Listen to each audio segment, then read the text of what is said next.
So, welcome everyone. It is wonderful to be here. We're so happy that people are coming to these impromptu talks. And before we actually begin, if you have any thoughts for the topics for future talks, please always feel free to be in touch and let us know. And we'll see if we have any knowledge about what you're interested in. And if so, we're open to talking about many different topics having to do with yoga and life.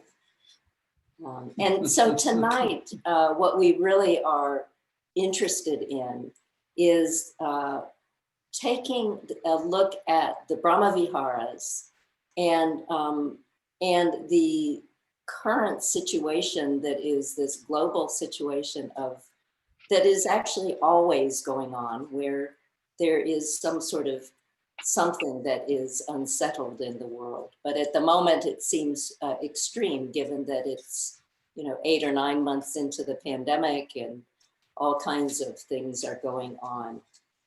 And what we find when we are in difficult situations often is that, as we talked about last time, that our habitual patterns of behaving and of thinking and of perceiving tend to take center stage. And then sometimes we don't see things as clearly as we might.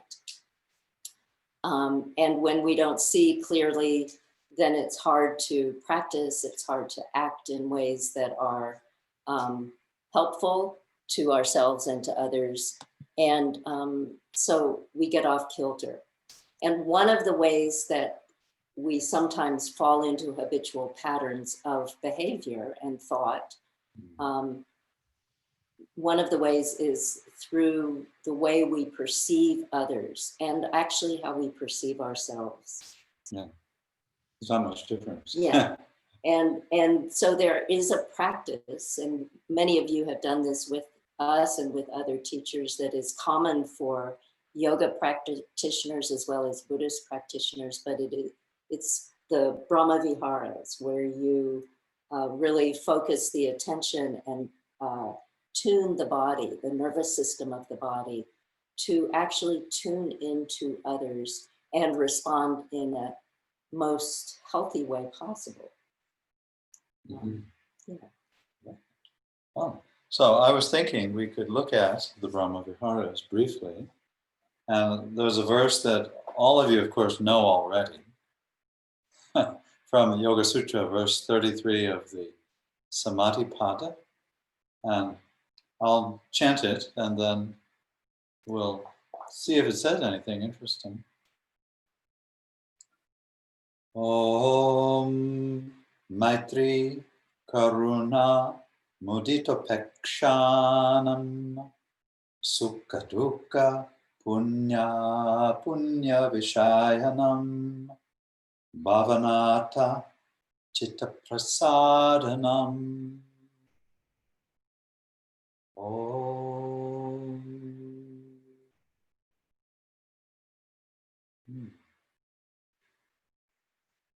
So this is the secret to getting Chitta Prasadanam.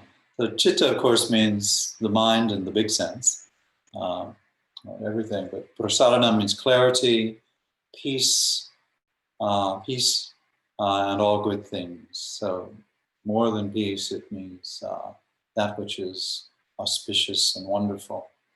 And so Maitri, Karuna. So Maitri is usually the name for this, or metta in Pali, which means friendliness. And then Karuna is compassion. Mudita is sympathetic joy. And upekshanam means to look over, which we have to understand what they mean by that. But this is in the case whenever there is arising to your perception the states of sukha, happiness, if anyone can remember any of those states, or dukkha, which is suffering, And then punya, which is always mistranslated, but I think, how to translate punya? It's always mistranslated as pious, which is just sickening translation.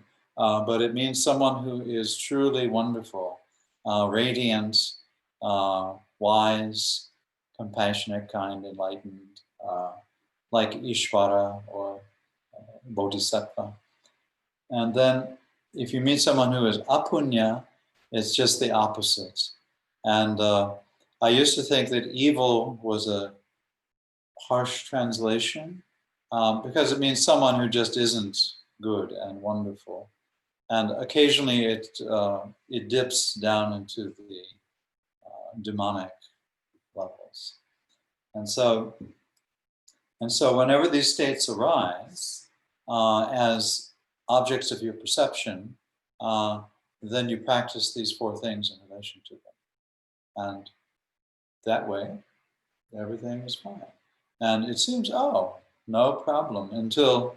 So consciously, to do the practice of it, you bring your conscious awareness to these types of being, like suffering or non-suffering, happiness, etc.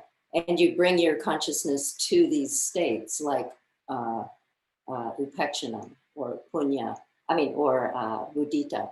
And then you consciously pair them so that that is the way these exercises or these practices work to facilitate within the nervous system the samskaric trailways, these patterns of connection within your mind and body, that when you see someone who is sukha or happy, that you practice maitri or friendliness. And so that's a good one, an easy one to start with, because you see someone who is happy and it's nice and easy to be friendly. In fact, we have mirror neurons, and that's why how we interface with people is we reflect what we see in them. And so that one is an easy one to start with. And so as Richard's explaining this, the practice becomes this idea of pairing them up. And you didn't really say how they're paired. Oh, well, so maitri is done when there's sukha, but when there's dukkha, which is bad or suffering, you practice compassion.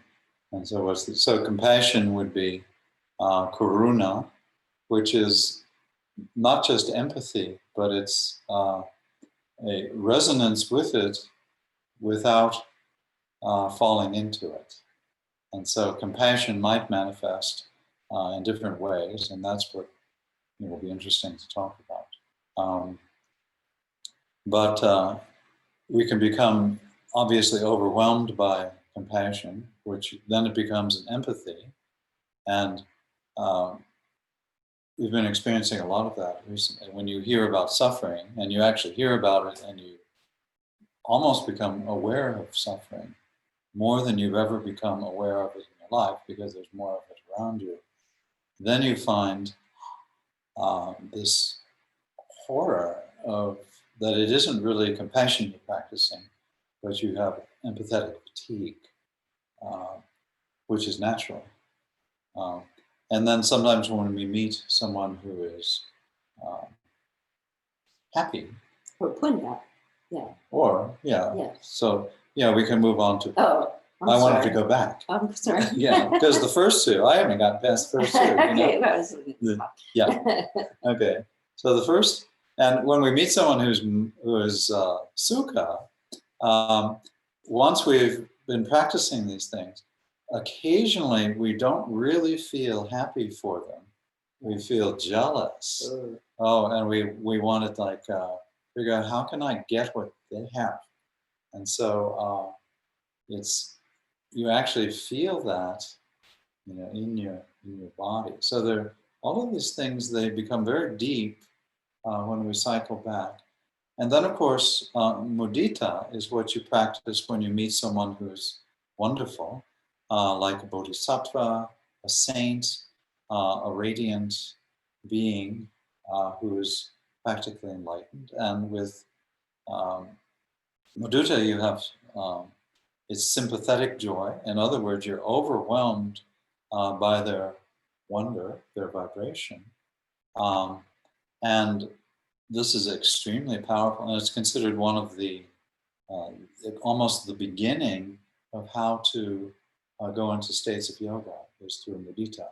And so you meet earlier in the Yoga Sutra, there's the practice of meeting Ishwara or surrendering to Ishwara. And so Ishwara is the beloved, not necessarily in the form of a theistic deity, but in the form of someone who's totally awakened and has this love for all beings. And then, of course, that's the trick of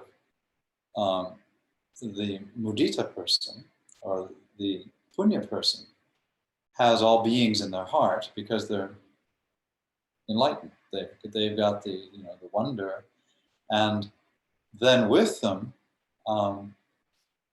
if you can really practice that, you are well established. But what happens then is again you start to think, oh, how can I profit from them? Maybe if I I'll take a selfie with them, and and so what's happening is we see that the ego always is hovering way in the background and co-opts what is this process called maitri. And here we know that there's some difficulty. You meet someone who is apunya. That person might be a psychopath. They might be merely someone who isn't very nice, and they definitely are exploiting other people. So that would be apunya people. And of course, there are all different degrees of this. And then it says upekshanam. Then you're supposed to look over them. The word peksha is the eye looks over. And all people often think that, oh, you practice indifference, which doesn't work. We practice indifference with someone who's apunya. That's because our minds are actually much smarter than we are. I hope, at least in our current condition. And they're processing all of this way in the background. And they are, because this apunya person is interfering with things, they become extremely angry. And occasionally, want to do away with that person. And so this is a natural reaction, particularly if someone is hurting others. It's very natural to become angry with them. Yeah. And at that stage, then your mind has, done that. It is grabbed onto this situation or this, and upekshanam can be, or any of these can actually be whole situations as well as individuals. So a toxic situation is one that can use the same sort of technique of upekshanam. And it's beautiful to think of it as looking over rather than this idea of indifference. And in fact, rather than the idea that is frequently put forth of equanimity, which is a beautiful term and a beautiful feeling. But equanimity means that it doesn't really bother you, which could be hypocritical. The state, if you perceive, oh, I should practice equanimity, equanimity itself can become sort of an object of desire, that I want to be stable, I want to be cool and hip and not interface with this situation in a way where my demons or that part of my mind Richard was just talking about that wants to destroy the situation, so that is ignored totally. So that with all of these patterns. If we start thinking, oh, I am going to practice kindness, or if I'm going to practice compassion, there is always this downside to it where the ego can get involved and either make it sort of a spiritual bypass, which is a term that people often use, or a bypass of the situation, or can twist it around so that it does extreme damage to you as the one who is practicing upekshanam, or practicing. To practice it as indifference. What happens is basically then you're saying, oh, it doesn't matter because it's all one. It's all good.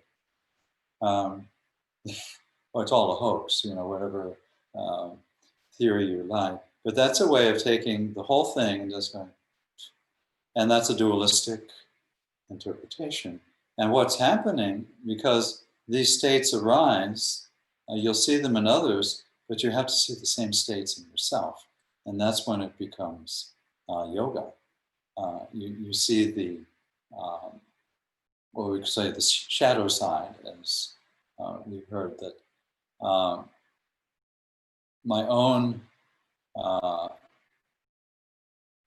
state of apunya has to be seen through, but not with the pattern of rejecting it or even trying to get rid of it, but it has to actually be experienced mindfully as sukha or dukkha, with all of those qualities that resonate between the realization that the other being, whether it's the other being which is in your imagination, because the story of you isn't actually you. That's another, it's a funny story, but it isn't actually you. And so you have to have this extreme empathy or compassion for the stories of you and the stories of others and their interfacing. And this is only probably the most difficult thing. I thought yoga was easy.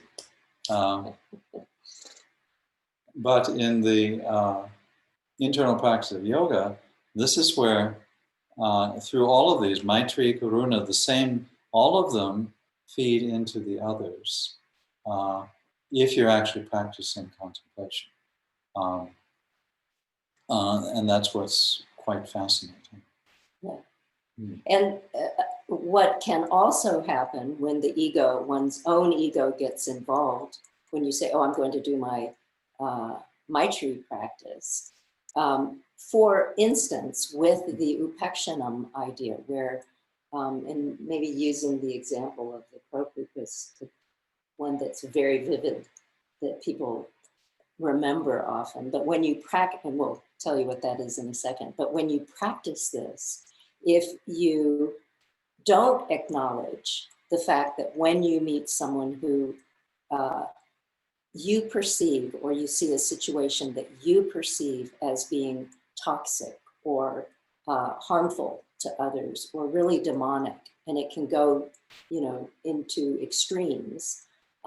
If you're not really cognizant of your own response to it, then you short circuit the process of being able to help that other person and help yourself through the situation as well. Because habitual patternings, the samskaric patternings that you have, start to take over in terms of your perceptions and your ability to behave and act. So that the example that happens that I think of often is we had a situation in our life many years ago where there was a very, very strange and toxic situation that had arisen.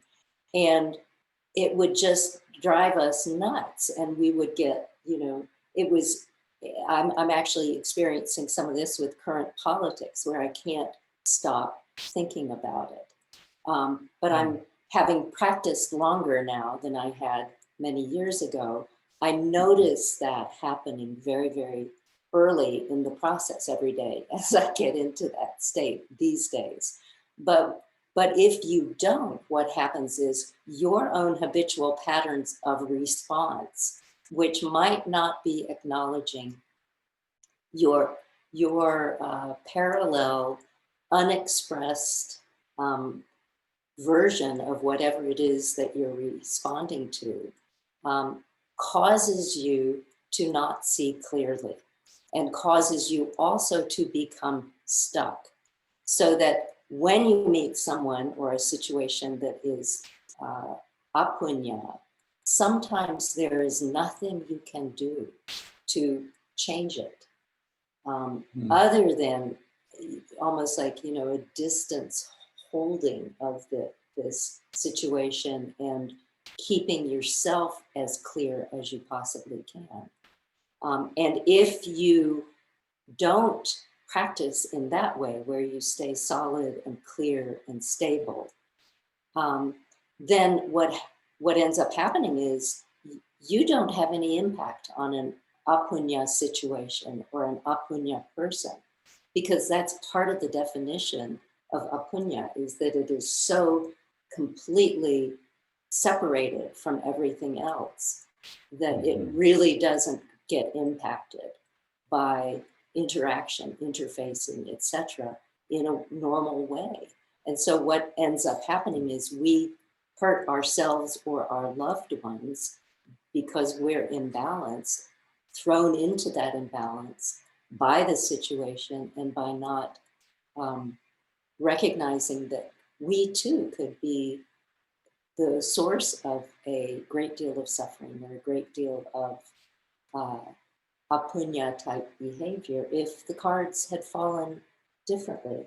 And that's what it kind of means in a way to me, the idea of looking over the situation, the person, the particulars. Yeah, it's like a higher view, or looking deeper at the at the person, and so both internally and externally, so that you don't.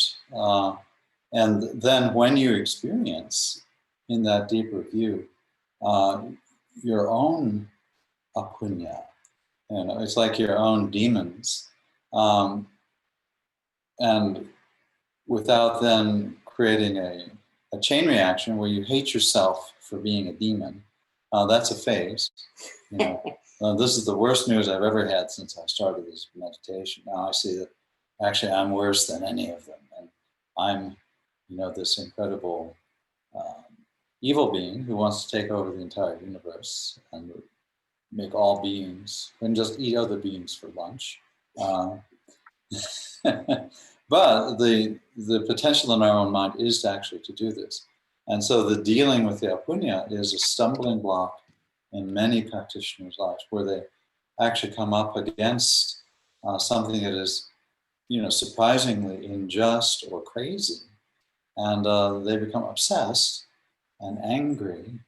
And then they're unable to see anger within themselves as actually being part of this entire process of the chitta, of the divine mind in its true depth. So what happens then is I take that person, and we do it even with, some of us do it with everybody, okay? We take that person in terms of samskara out of the central channel, where you actually feel empathy, like, where you feel something that's easily lovable, not necessarily human, but and then you locate that other person along with a big part of yourself in somewhere in your myofascial network as a samskara. And then when you try to practice the yogic practices, actually just keep reactivating the samskara, and yoga then becomes quite a difficult thing. And so the trick is, or the practice is, that when you finally wake up and notice that happening within you, which will happen if you practice focused attention in some form with meditation or yoga or both, that you somehow, suddenly you have a moment of insight when you realize, whoa, I have really become demonic myself, in maybe a smaller way, but it is causing great harm. And at that particular point, it is the skill is to then turn the whole thing around, and to look back into yourself and into your visceral experience of things as if you are looking through it or over it or holding it with equanimity itself, so that it's not like trying to stomp it out, but to give it, space. And meanwhile, consciously make an effort to stay grounded to earth and connected to other beings in situations where it's easier. And so you have to turn it on yourself and then turn it back and look at the situation again. And it's a process, it's a flow of process of really offering generosity to the whole situation, including yourself. And this is where the technique of yoga, because the technique of yoga is that you are mindful, and you're mindful of that which is coming up in your face, which is all of these stories, some of which are quite sad, but what's actually arising is the story itself, and it is arising in a sensation pattern or a pattern of prana through the entire body. And you watch mindfully, meaning you don't accept it or reject it, but you watch it mindfully. And so to do that with demonic states of mind, or to do that with extreme states of mind, is kind of what the art of Tantra is about, which is the art of the middle path, which is ultimately what is being taught through these. So there's always this return to how is this embodied, and to ultimately see that anger is a divine thing.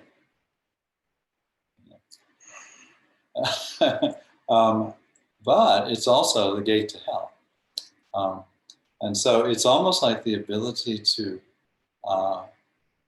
because of intelligence being awakened, to feel mindfully and to find all beings, even the psychopathic being, or your own potential psychopathic being, as sacred. And without trying to change, and of course then the tendency comes, well, I want to change it. And of course you recognize that, and it's good that you want to change it, because actually you can. But that's part of the divine art that comes once you understand it as not being you. So this is the point of where the think, oh, that's if I'm so bad because I am a worse demon than all of these other demons. But still, you're seeing that as you. You're seeing your own story as you. And that avidya, or that ignorance, is actually the root of the problem. Yeah, and so with something like anger, it is this divine, sacred thing, and it does become the gate to hell when it becomes objectified, when you separate yourself out from your anger or from the situation at hand and project this onto a situation or another person. And that's how it can be both of these things at the same time. And the practices, the Maitri practices of starting super easy with when you see someone who is sukha and you are practicing kindness with that person or with that situation, that's like doing, just a simple, lifting your arm up over your head and letting the arm come down. When you first start, you're learning a yoga practice. It's training the nervous system to track the situation at hand, and it's this paradoxical state where on one level you identify with it almost like with every cell of your body, and on another level you maintain your own integrity to the point that there is not confusion, and as you get to suffering, there isn't empathetic overload, etc. So doing the Maitri practices with the easy parts first before you get to the difficult part, which is Upakshanam, is a good step. There are good stepping stones to this. Yeah, and it's almost we're dovetailing our own religious ignorant tendency to think, well, I'm just going to find something that is, everything is sacred, they say, but I'm going to find something that is actually sacred, like a bunny rabbit, if you're into bunnies. And it was a number of winters ago. I know. There was this. I didn't want to tell the story. But oh, this story? Yeah, go ahead. Anyway, there was a bunny rabbit. There are a bunch of them that live in our yard, and it was snowy at the beginning of winter, very hard on bunny rabbits. And we have these big bushes outside. Yeah, and then also across the road were these baby foxes who were very sweet, and we think, may these foxes be happy. They're so cute. And then, so I was coming up the stairs. I look out the window and running across the bushes. There's this bunny rabbit running across, and I'm like, Richard, come look. And then, oh, it's so cute. It's so running cute. around the bushes. Running around the bushes. And then we look, and there's a baby fox, a young fox, because it was running around the bush too. And then the fox catches the bunny rabbit. And it's so terrible. We're like, ah! So real life, it penetrated our religious meditation practice, which was to find, oh, this is my sacred area. But still, that's the nature of, the practicing mind, is still you start with, oh, and then it expands from there. So gradually, you can construct a sacred space, and then gradually you can see through it and go deeper into the actual complexity, or I don't know if it's complexity, the truth of impermanence, the truth of that everything you perceive is not actually you, and it's not actually the other being that ultimately you'll be in love with, even how their story manifests in time and space.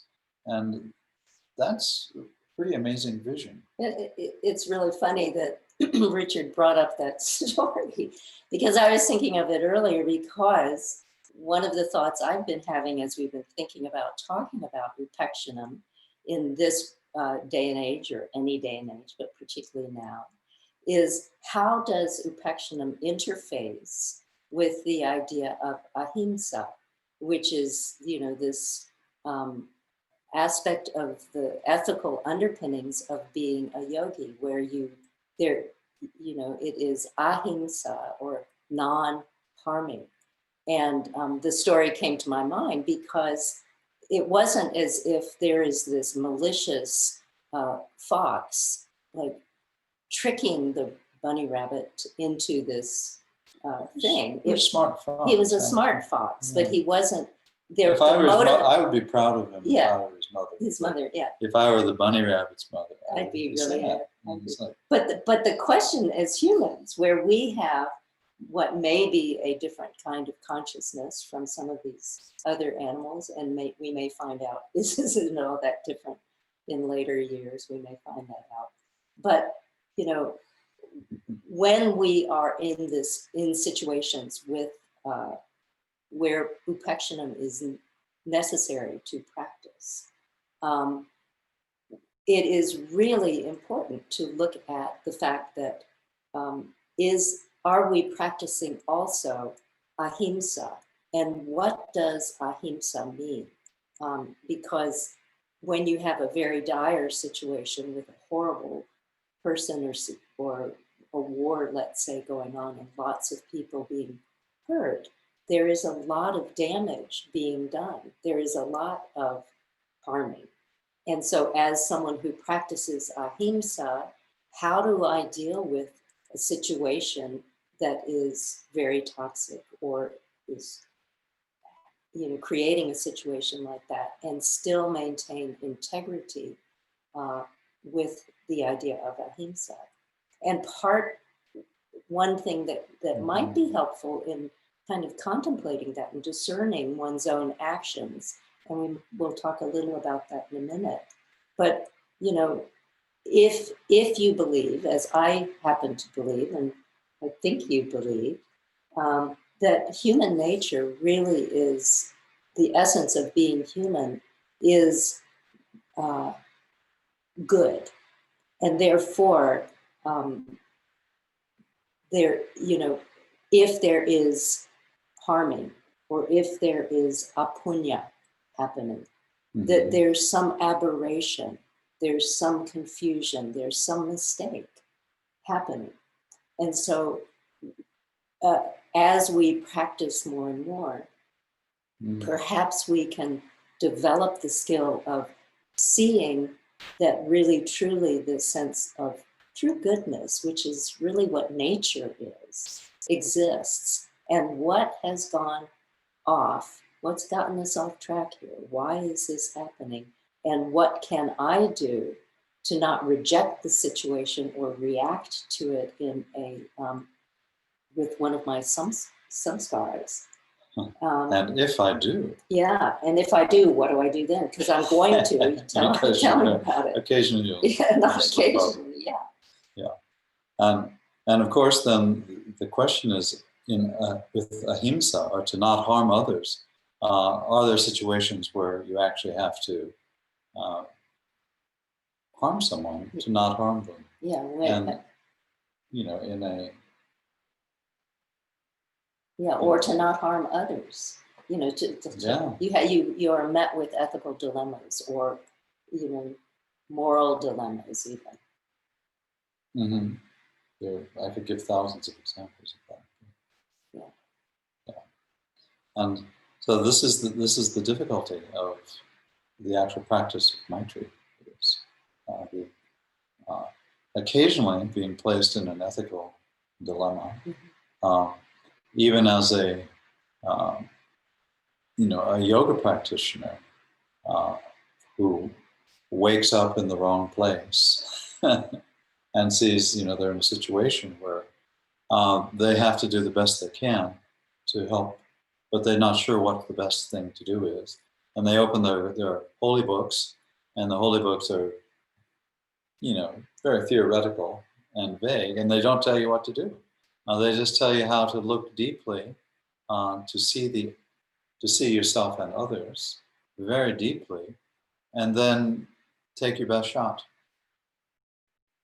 Yeah, and then, what we run into, and I think many of us, with the pandemic, with lockdowns happening, with the virus surging, with political upheavals, with cultural upheavals all over the place, and violence in this United States that is just heart-wrenching.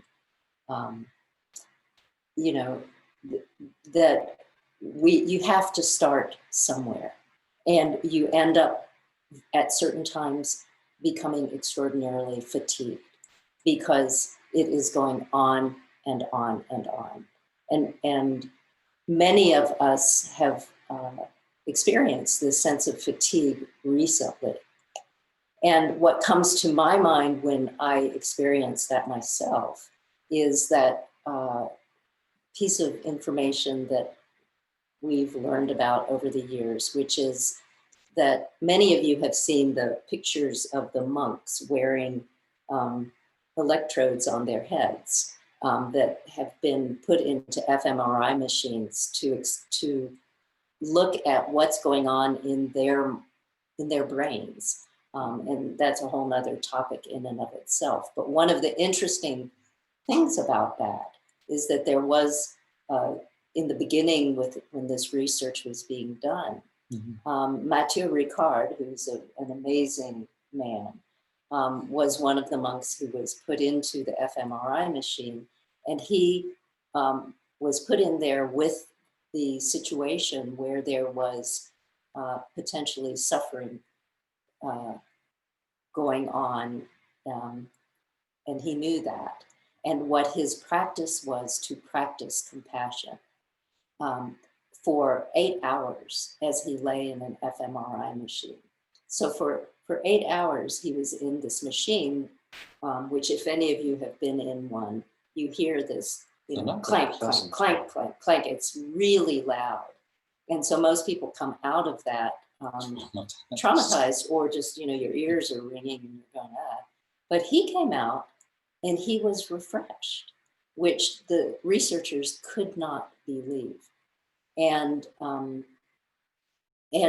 part of that was that he's someone who has resiliency because of his long-term mindfulness practice, which has been also proven to help with resiliency, but also because, he was really staying in touch with him, within himself, with the feeling of core compassion that does not need to necessarily be placed on a particular person or situation or object. But the visceral sensation that he experiences, I would think, with in the presence of that natural state of compassion or goodness or being human.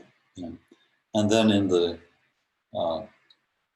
tantric practices, you gradually practice that compassion with demonic beings. And you see the demonic beings as non-different than you. And you never buy into their agenda, because that's what they want. They want you to join their agenda. But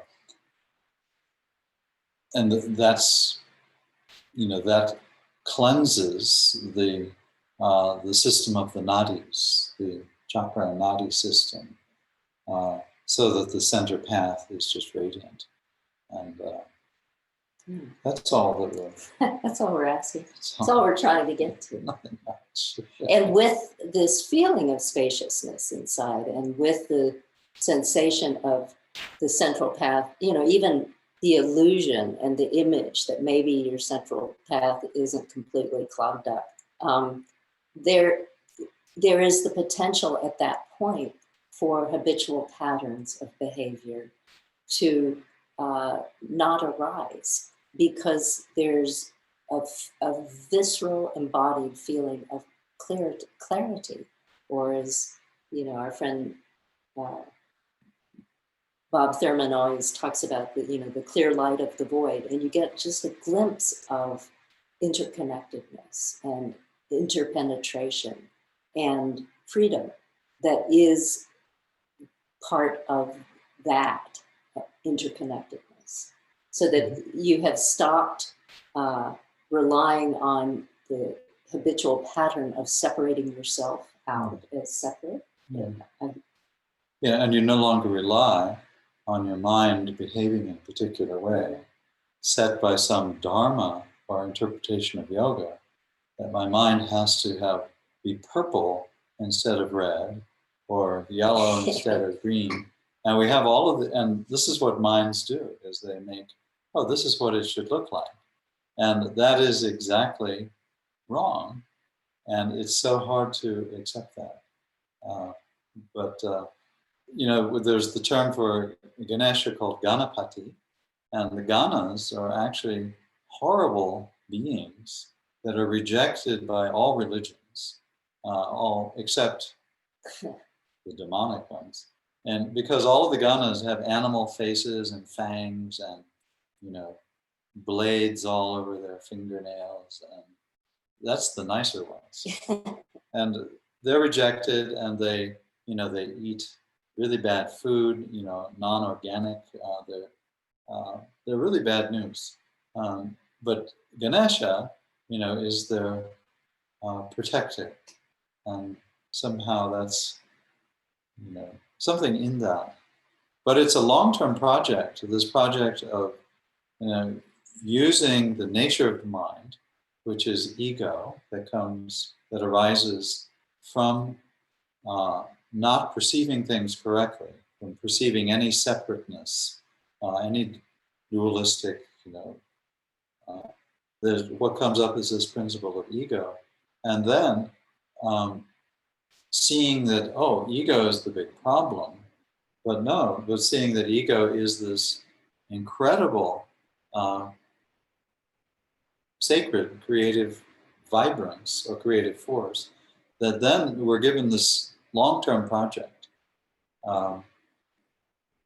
which is to help others, to actually practice ahimsa, and then skillfully to communicate with others, satya or reality. Let's sit down and negotiate, and gradually. And I think it's a long-term project. It might take a gazillion years. Yeah, and we think this is a really important sort of conglomerate of ideas to look at for all of us in the world at this stage, and to then recognize that we may feel overwhelmed by it, and not feel like you have to make everything perfect or change yourself or deal with demonic situations this evening or this morning, but that to recognize that what's going to actually help in terms of change is that we stay individually grounded and clear if we can. And for those moments in the day that we can. And the more you can do that, the more it happens. The more you practice, the more it takes root. And that becomes the sort of go-to for the nervous system and the mind. And so the mind starts to get trained to see the ego and the ego function as just another part of the picture that it can add in to help us find appropriate action that we can take.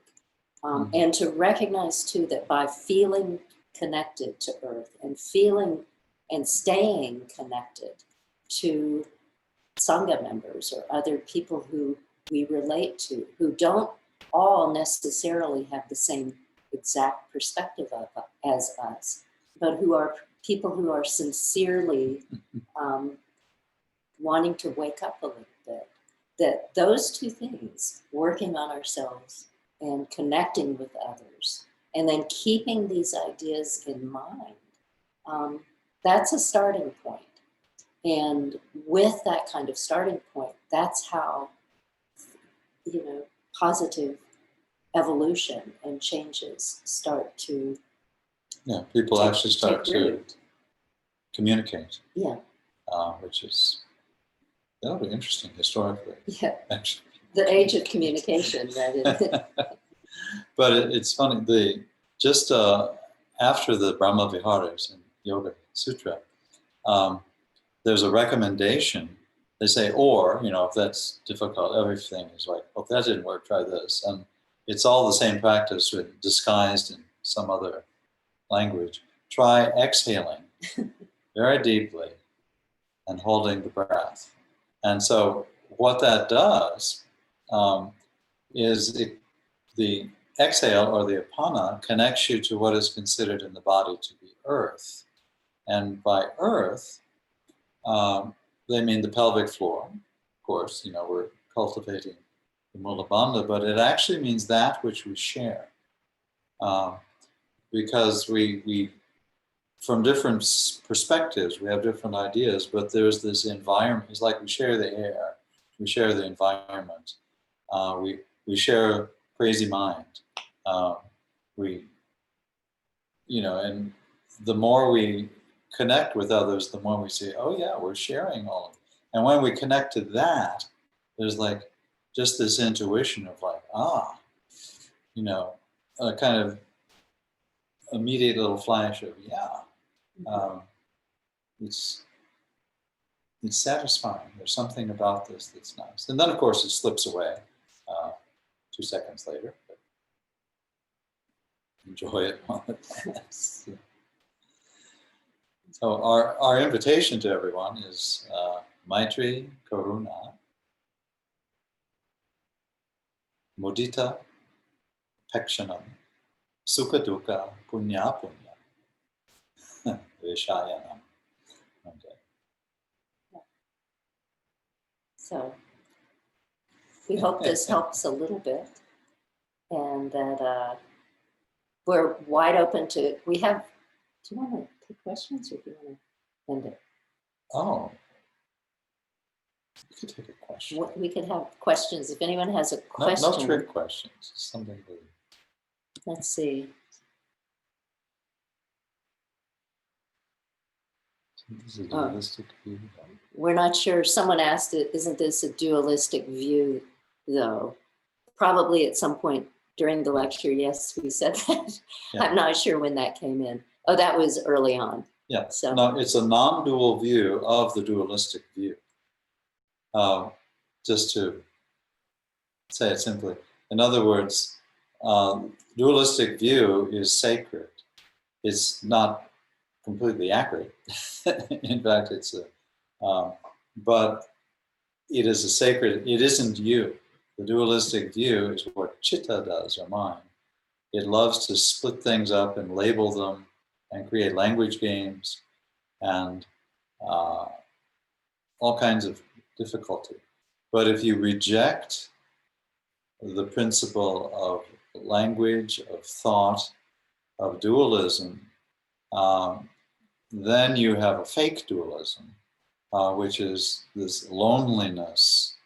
And it's like, oh, don't have to do anything. And so you're missing out on the beauty of creation, on the beauty of the present moment, the beauty of the particular, the beauty of the little particular movements of mind. Even as any of the emotions arise, they are incredibly beautiful. And eventually this will be, so if your mind is involved in some silly little thing or some nasty little petty thing, if you really observe it mindfully, you'll see that it is a composition of something that is stunningly beautiful. You don't have to change it. It'll change anyway. And so it is not a dualistic thing, but it's not a rejection of dualism. Oh, that's so difficult. That's why Shiva has 3 eyes, not 1 eye. Okay. So I've heard. That's a good question. That's a good question. Yeah, that was a great question. Yeah. So. Okay. Well, we want to thank you all for joining us this morning, whenever. And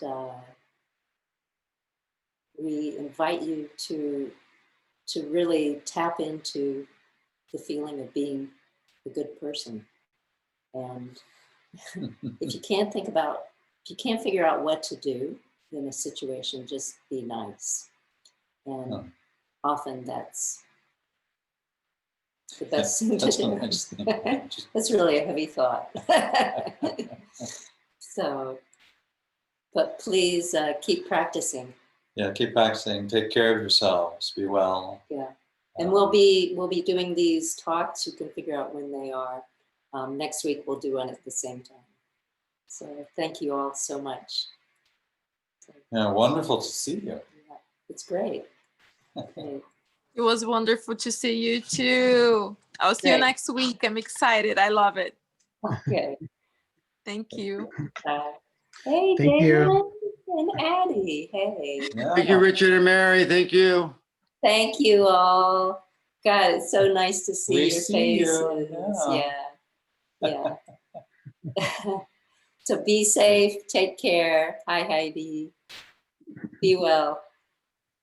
See you next time.